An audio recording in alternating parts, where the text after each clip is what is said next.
ఆరోగ్యానికి ఆరోగ్యం వస్తుంది, టేస్ట్కి టేస్ట్ వస్తుంది. అదేనండి మనందరికి ఇష్టమైన స్నాక్ పకోడీ. అది మనం ఆరోగ్యంగా చేసుకుంటే ఇంకా ఇంకా టేస్టీగా ఉంటుంది. అలాగే ఆరోగ్యం కూడా ఇంకా ఇంప్రూవ్ అవుతుంది మనకి. ఓకేనా. బల్లి మీద కొనుక్కొని తినడం ఎందుకు చెప్పండి. అదే ఇంట్లోని చాలా హెల్తీగా మనం తయారు చేసుకుంటే మన ఆరోగ్యాన్ని మనమే కాపాడుకున్న వాళ్ళం అవుతాము. అలాగే చిన్నపిల్లలకి స్నాక్ తప్పకుండా తయారు చేసి ఇవ్వండి. వాళ్ళ ఆరోగ్యాన్ని కూడా మరింత పెంచుతుంది. నేను ఇక్కడ ఒక గరిట సజ్జపిండి, అలాగే ఒక గరిట రాగిపిండి, అలాగే ఒక గరిట గోధుమ పిండి, ఒక గరిట జొన్న పిండి వేసాను. మనకి సరిపడా సాల్ట్, అలాగే ఆనియన్స్ చీలికలతో సన్నగా కోసుకోవాలి.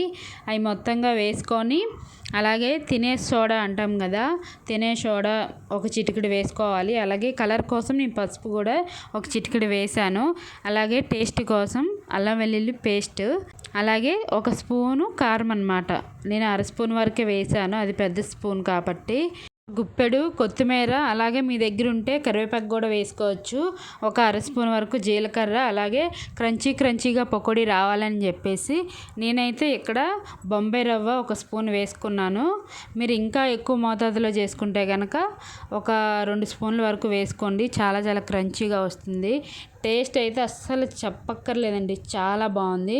నేనైతే దాంట్లో ఆనియన్స్ అన్ని వాటర్ రావాలి దాంట్లో నుంచి అని చెప్పి బాగా కలుపుకున్న తర్వాత ఇంకొంచెం వాటర్ వేసుకొని కొంచెం మద్దుగుండేలాగా కలుపుకోవాలి.